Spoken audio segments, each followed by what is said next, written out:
कैलाशपति शिव शंकर, तुम हो भोले दया के सागर।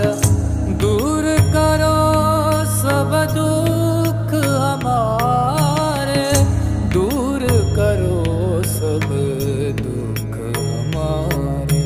शंभो शंकर नमः शिवाय, गिरिजा शंकर नमः शिवाय।